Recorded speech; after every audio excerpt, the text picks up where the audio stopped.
I found an ancient relic. I think it set a curse on me. I've always been fascinated by history.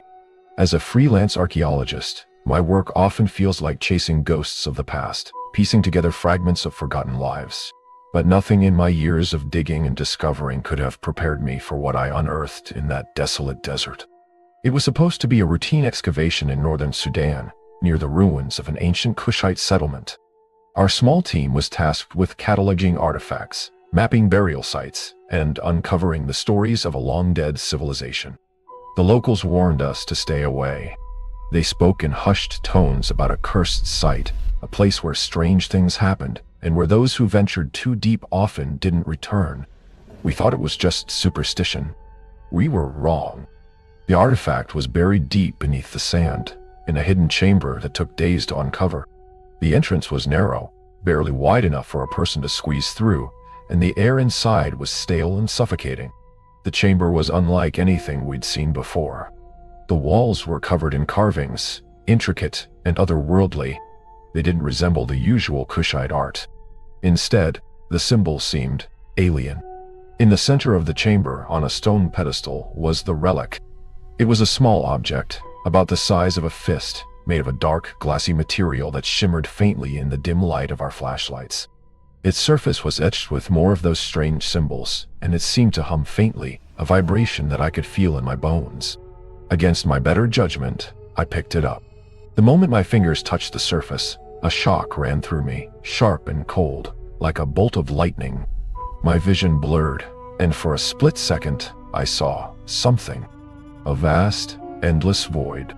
And in the void, an enormous figure, its form shifting and writhing, its countless eyes staring straight into my soul. And then, it was gone. I didn't tell the others about the vision. We packed up the relic, along with the other artifacts we'd found, and returned to the base camp.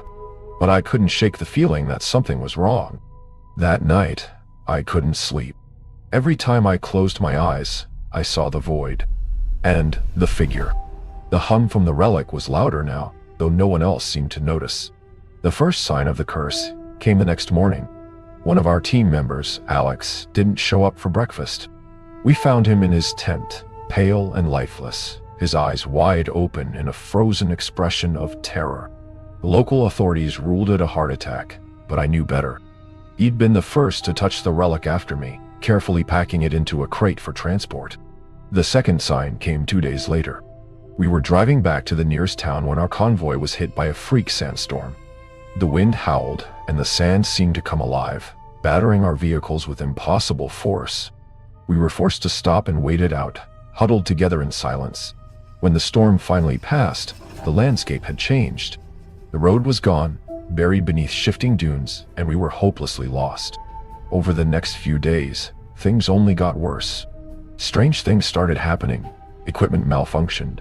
Voices whispered from the shadows, and at night, I swore I could see figures moving just beyond the edge of the campfire's light.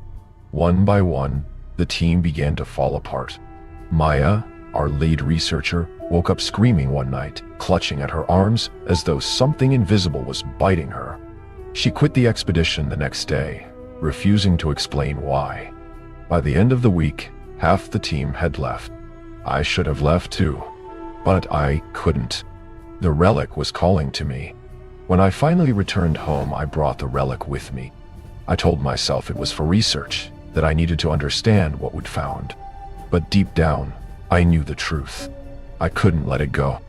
The visions were worse now, coming not just at night, but during the day. I'd see flashes of the void, of the figure in the darkness.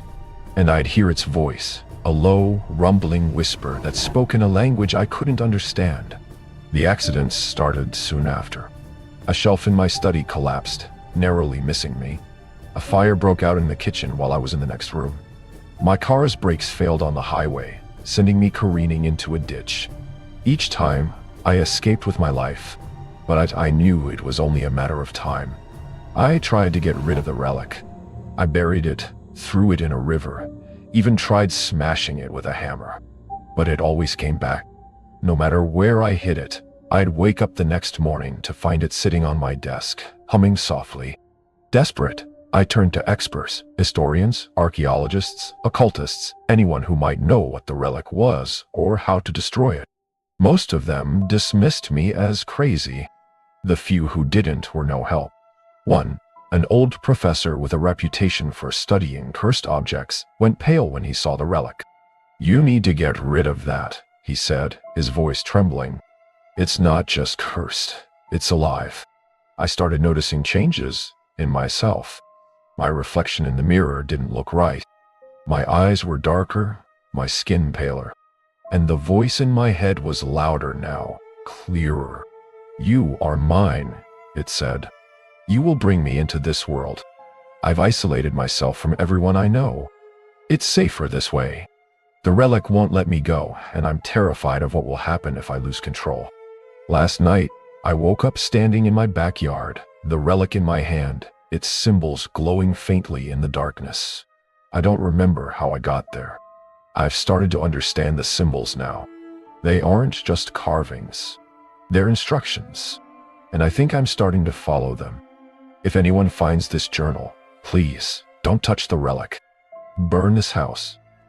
Burn everything in it. And pray that it's enough.